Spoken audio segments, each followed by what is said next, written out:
नमस्कार, मैं मोहम्मद आसिफ और आप देख रहे हैं एसपीएन 9 न्यूज। पुलवामा हमला दर्शकों आपको तो याद होगा, उसको लेकर एक ऐसा खुलासा आया है जो मोदी सरकार पूरी तरीके से फंसती नजर आ रही है।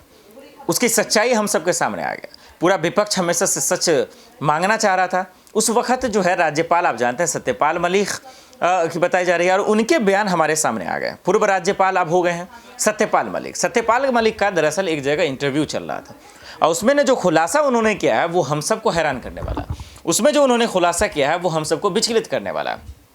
वो क्या कुछ कह रहे हैं वो तो मैं आपको बताऊंगा, लेकिन उससे पहले अब इसको लेकर कांग्रेस ने मोदी सरकार को घेरना शुरू कर दिया। जरा गौर से देखिए वीडियो। पुलवामा को लेकर हमेशा से कुछ चीजें संशय के घेरे में रही हैं। 300 किलो आरडीएक्स कैसे आ गया, विमान से क्यों नहीं ले जाने दिया गया, जो रोड था, जो मेन रोड जिस पर यह काफिला जा रहा था, आर्टीरियल रोड्स को बंद क्यों नहीं किया गया, इतना इंटेलिजेंस इनपुट था, जैश की धमकी थी, उसके बावजूद भी सड़क से क्यों लेकर गए और इस जांच का क्या हो रहा है। ये सारी चीजें संशय के घेरे में थी। अगाहे बगाहे इस पर चर्चा भी हो जाती थी।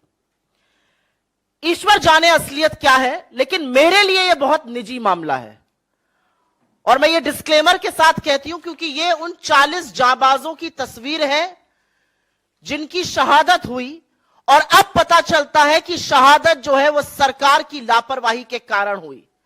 और इसमें जो दूसरी लाइन है उसमें जो पहले व्यक्ति हैं पंकज त्रिपाठी जी, वो मेरे गृह क्षेत्र महाराजगंज से आते हैं और उनकी शहादत के वक्त जब मैं उनके घर गई थी तो मैंने वहां पर उनके पिता को, उनकी गर्भवती पत्नी को और उनके छोटे से बच्चे को बिलखते हुए देखा है। तो मेरे लिए यह मामला बहुत निजी है। ईश्वर जाने इसका सत्य क्या है, लेकिन जो सत्यपाल मलिक जी ने कहा है उसने पूरे देश को सकते में डाल दिया है, पूरे देश को स्तब्ध कर दिया है। क्योंकि सत्यपाल मलिक जी, जैसा कि जयराम जी ने कहा या पवन जी ने कहा, यह कोई आम साधारण व्यक्ति नहीं है। ये जम्मू कश्मीर के 2019 के गवर्नर, राज्यपाल थे जब यह हमला हुआ। ये गोवा के राज्यपाल रहे, ये मेघालय के राज्यपाल रहे, बिहार के राज्यपाल रहे और इनकी काफी निकटता, ये विश्वास पात्र थे प्रधानमंत्री का। फर्स्ट नेम टर्म पर इन लोगों की बातें होती हैं और ये वो बात कह रहे हैं, इस बात की पुष्टि ये कर रहे हैं। मैं आपसे दरख्वास्त करती हूं कि एक बार 2019 14 फरवरी को याद करिए। 3:15 बजे यह हमला हुआ, खबर आई। लखनऊ में प्रियंका गांधी जी की पहली प्रेस कॉन्फ्रेंस थी, वो प्रभारी उत्तर प्रदेश ईस्ट बनकर गई थी, उन्होंने अपनी प्रेस कॉन्फ्रेंस कैंसिल करी। राहुल गांधी जी का एक भोज था G20 राजनयिकों के साथ, उन्होंने वो कैंसिल किया। लेकिन आपको पता है कि हमले के 2 घंटे बाद भी अमित शाह जी ने रैली करी और प्रधानमंत्री मोदी कॉर्बेट नेशनल पार्क में बेयर ग्रिल्स के साथ मैन वर्सेस वाइल्ड शूट कर रहे थे और यह शूट रुका नहीं। यह शूट शाम को लगभग 7 बजे तक चलता रहा, जिसके बाद सत्यपाल मलिक जी का यह कहना है कि उन्होंने सत्यपाल मलिक जी को फोन किया और पूछा क्या हुआ, और जब गवर्नर ने असलियत से उनको वाकिफ कराया कि यह हमारी लापरवाही के चलते, यह हमारी नाकामी है, एक गवर्नर को कहा गया तुम चुप रहो।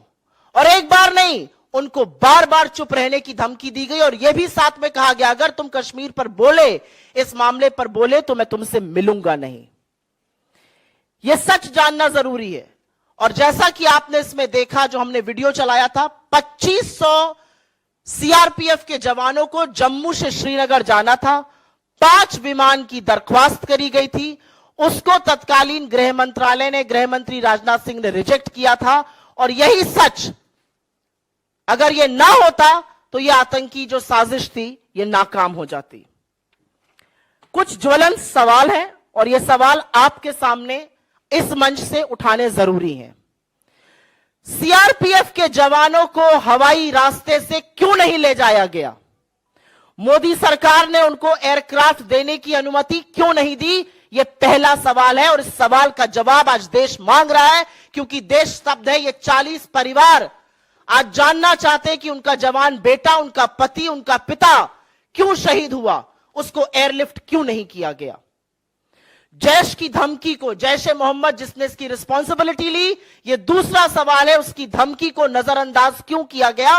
और बाकी रिपोर्ट्स बताती हैं कि 2 जनवरी 2019 से लेकर 13 जनवरी 2019 के बीच में 11 इंटेलिजेंस इनपुट्स थे।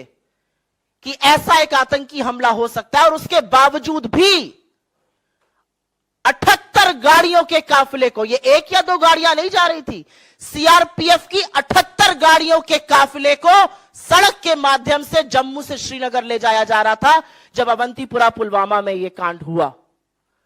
क्यों इंटेलिजेंस इनपुट्स को और क्यों जैश की धमकी को नजरअंदाज किया गया? तीसरा और बहुत बड़ा सवाल, और यह सवाल सब लोग पूछते हैं, 300 किलो आरडीएक्स से भरा एक गाड़ी टक्कर मारती है एक बस को और वहां पे स्वाहा हो जाता है सब। 300 किलो आरडीएक्स बॉर्डर एरिया में आई कैसे? और जो गाड़ी उसको लेकर आई वो एक आर्टीरियल रोड से मेन रोड तक कैसे आने दी गई?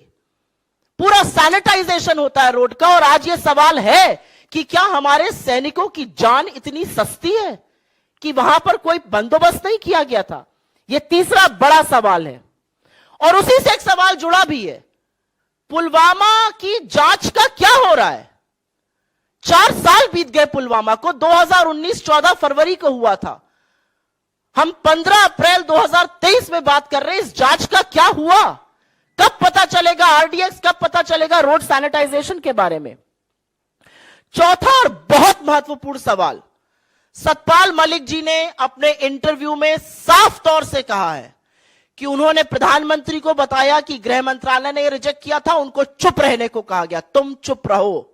और यही तुम चुप रहो नेशनल सिक्योरिटी एडवाइजर, राष्ट्रीय सुरक्षा सलाहकार श्रीमान डोवल जी ने भी उनको दिया। तो इनकी क्या रिस्पॉन्सिबिलिटी है? तत्कालीन गृह मंत्री राजनाथ सिंह जी की या डोवल जी की क्या रिस्पॉन्सिबिलिटी है? इनकी जिम्मेदारी कैसे, कब और कौन तय करेगा? और अंतिम बड़ा सवाल यह है कि इतने बड़े हादसे के बाद आज 4 साल हो गए, और जब सत्यपाल मलिक जी इतना बड़ा खुलासा करते हैं और पता चलता है कि उनको चुप रहने के लिए प्रधानमंत्री ने कहा था, आज ये पूछना पड़ेगा, ये धमकी, ये हिदायत, ये नसीहत, जो भी कह लीजिए, उनको क्यों दी गई? और अंत में मैं सिर्फ इतना कहना चाहती हूं कि ये जो सर्टिफिकेट बांटते फिरते हैं देश प्रेम का, देशद्रोह का, अगर ये देशद्रोह नहीं है, अगर ये 40 लोगों की शहादत और बेयर ग्रिल्स के साथ ये फोटो एक साथ देशद्रोह नहीं है, तो देशद्रोह क्या है? आपने देखा, साफ शब्दों में सवाल पूछा जा रहा है, और पूछा जा रहा है कि जो पुलवामा घटना हुए उसमें अब मोदी जी बताएं कि आखिर क्यों इतनी बड़ी चूक हुई, और इसके बावजूद जो है मोदी सरकार इससे भाग रही थी। पुलवामा हमले से जुड़े मोदी से 5 बड़े सवाल है जो आपन को दिखाया हमने। अब मेरे आखिरी सवाल ये है कि सत्यपाल मलिक कह रहे हैं कि मोदी सरकार ने मुझे कहा चुप रहने के लिए। अब चुप क्यों रखने के लिए कहा जा रहा था? ये तो उस राज्यपाल थे। क्या वाकई में मोदी सरकार ने जानबूझकर इस घटना को अंजाम दिया? ये 5 सवाल जो कांग्रेस ने पूछे, विपक्ष ने पूछे, क्या मोदी सरकार इसका जवाब देगी? ये बहुत बड़ा सवाल है दर्शकों, क्योंकि ये जो वीडियो है, ये जो बयान आया है सत्यपाल मलिक का, ये परेशान करने वाला। हालांकि बीजेपी इस पर चुप है और अब तो मांग हो रही है कि वीडियो को डिलीट किया जाए। देखते हैं आगे क्या कुछ होता है। देश दुनिया की बड़ी खबरों के लिए देखते रहें SPN न्यूज़। नमस्कार।